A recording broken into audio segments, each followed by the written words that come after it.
Good evening guys. Hello sa inyong lahat yan guys. Magandang gabi sa inyong lahat. So ngayon ay nasa ano tayo? Anong oras na ba ngayon? Nasa 6:30 ng gabi ngayon. At susunduin natin ang aking anak. So, subukan natin kung yeah. Yeah. Ay, ano ba? So,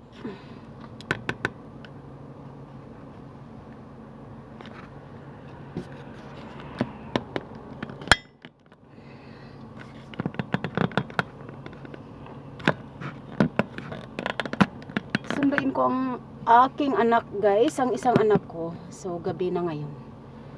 Kasi ano na kami. Mag-a-autumn season na kaya maaga ang dilim. Kapag summertime naman is mas mahaba ang araw kaysa sa dilim. So tara guys. Please pray for me na safe ang ating biyahe. So, tingnan natin. Ayan.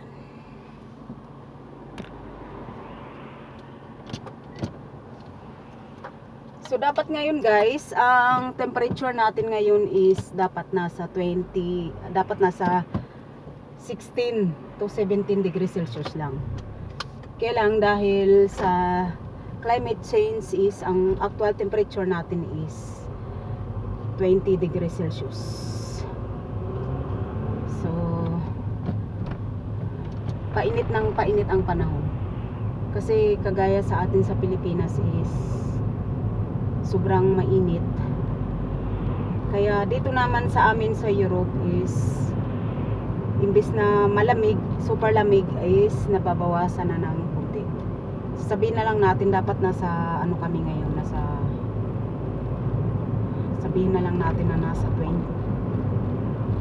18 to 20 degrees Celsius ngayon. Pero sa ngayon is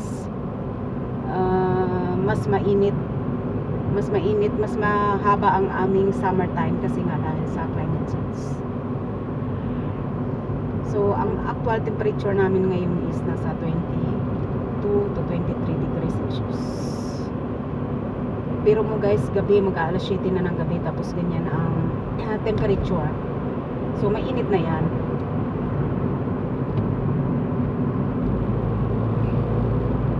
Pero para sa akin, para sa mga walang problema sa summertime is mas maganda na ganito ang temperature namin. Dapat ang temperature namin sa gabi is dapat nasa 16 degrees Celsius lang. Eh kaso nung nakaraan 2 weeks ago, mga 2 weeks ago is ang gabi namin is umaabot ng 15 degrees Celsius sa gabi, 14 to 15 degrees Celsius. Pero kapag ang gabi is nasa 16 to 18 degrees Celsius is tamang-tama lang yan sa pagtulog. So hindi yan masyadong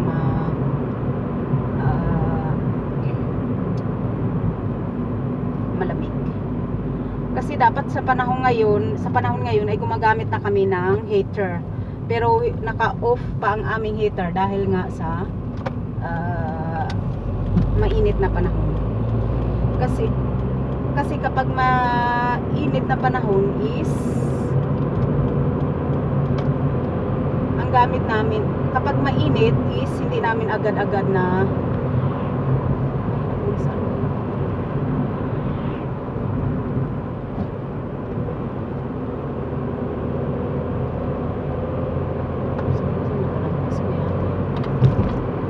kasi mabasa.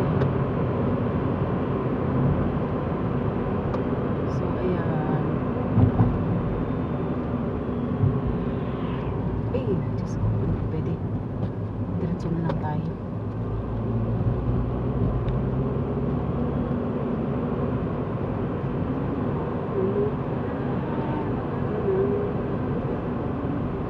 So balik na lang tayo guys, kasi hindi yun ang dapat nating pupuntahan. Kasi dahil nga gabi hindi ko basa-basa agad-agad. So ganun talaga ang buhay guys.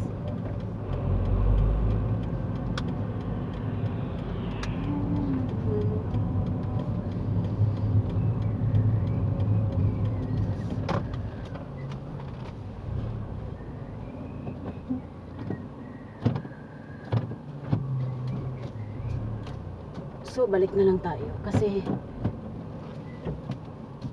hindi ko nabasa kaagad eh. Pagkagabi kasi mahirap basahin. So yan.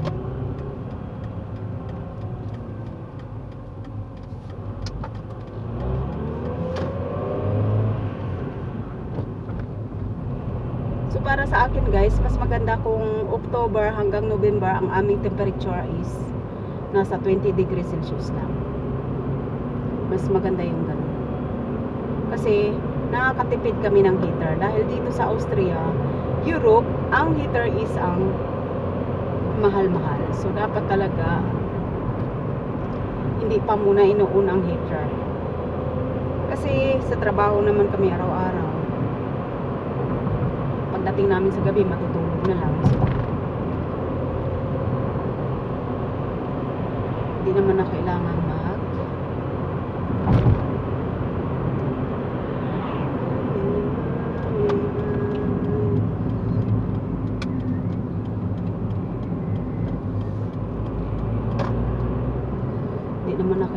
mag-heater kapag nasa 20 degrees Celsius.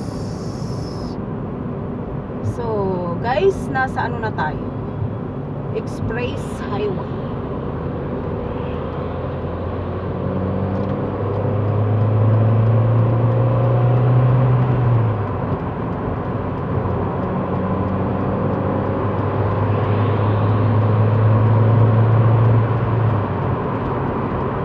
Ang ating sasakyan is 18 years old na, so hindi ganun ka bilis kagaya ng iba na mamahalin ang sasakyan. So yun guys, wala naman yan sa mamahaling sasakyan. Importante maingat tayo magbiyahe,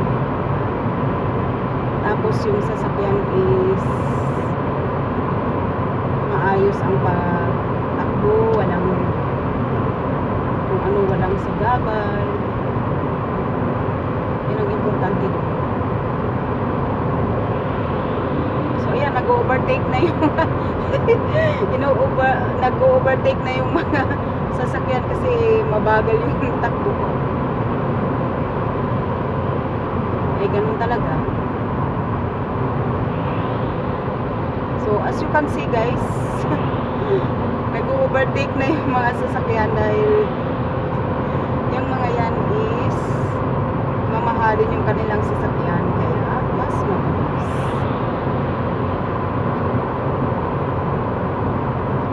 Pero ganun talaga ang buhay. I wish I can buy a car that a little bit like 5 years old or 7 years old, but our car is already 18 years old, so it's okay. We are using this for going to work and for very important matters. So ganun talaga. Kasi hindi naman kailangan may sasakyan tayo tapos ipagmayaman natin or ipakita natin sa tao na meron tayong sasakyan. Kundi ipakita natin na may sasakyan tayo para tayo ay nakarating sa ating pinagtatrabahuan. Pati yung bus pati yung bus nag-overtake na. O yun guys.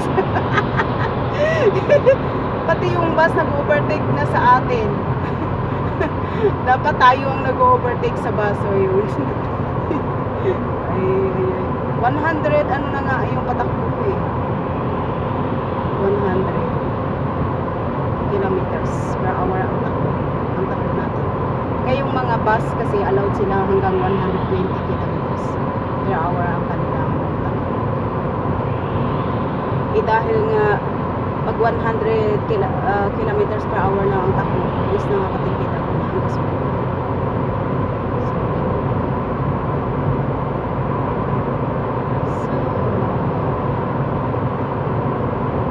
Nasa express highway tayo guys, napakalinis. Ayan, nakikita natin walang traffic, dire-diretso kasi nga Friday evening ngayon. So dapat talaga ganitong oras mas maraming sasakyan kasi nga yung mga nasa city, nasa Bina City, dapat nag-uuwian yung mga yan sa probinsya kasi yung mga yan ay umuwi sila sa kanilang pamilya once a week kasi karamihan is nagtatrabaho sa city. Kagaya ng Maynila, halimbawa karamihan nagtatrabaho sa Maynila yung mga taga Batangas, taga Laguna, taga Pampanga, ganyan. Kasi uwi lang sila sa once a week sa kanilang pamilya. So siyempre maraming traffic, maraming ganyan.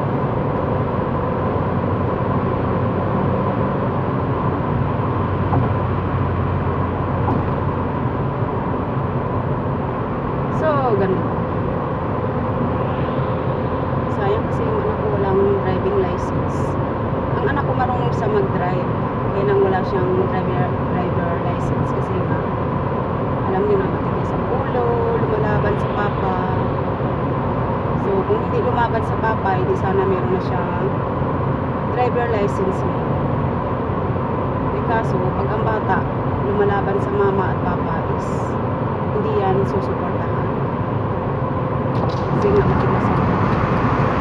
So kaya guys, kaya mga kabataan dyan, kung mapanood niyo itong vlog ko, dapat huwag kayong lumaban sa mga magulang. So hindi ninyo kung ano sinasabi ng magulang. Huwag na kayong maraming katwiran, huwag na kayong sagot ng sagot. Kasi ang mga magulang, alam na alam namin kung ano yung para-patakan sa inyo. Ano ang nakakabuti sa inyo? Na hindi lang kayo tutulungan, kundi tulungan kayo para kayo mismo ay magsumikap at maging matibay sa inyo. Kasi alam nyo mga kabataan, pag kami yung mga magulang, tulungan lang na kayo ng tulungan. Kahit na naghihirap na kami, kahit mahirap sa amin, tutulungan namin kayo. Ay mas magaan na sa inyo, pero mas mahirap sa amin. Kasi hindi naman kami milyon. Kung kami ay milyonaryo at mayaman kami, walang problema yun. Kasi talagang suportahan namin kayo mga bata. Pero kung mga magulang niyo is nagtatrabaho din ng araw-araw, kagaya ko, bumabangon ako ng alas 5 ng umaga para pumasok sa trabaho is siyempre ang sahod natin is pambayad ng ating bahat. So kailangan po sasabihin nyo ng mga magulang, sundin nyo at mayroon ka sa tsuga at hindi lang kasi yan na pag sinunod nyo yung magulang nyo is ano na lahat, libre na lahat, kapit sundin na kayo, hindi ka na.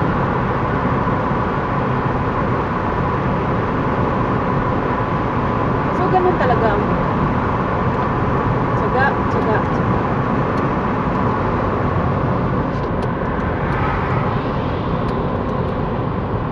Na, dito na tayo sa Heartbreak. Dito natin susunduin ang ating isang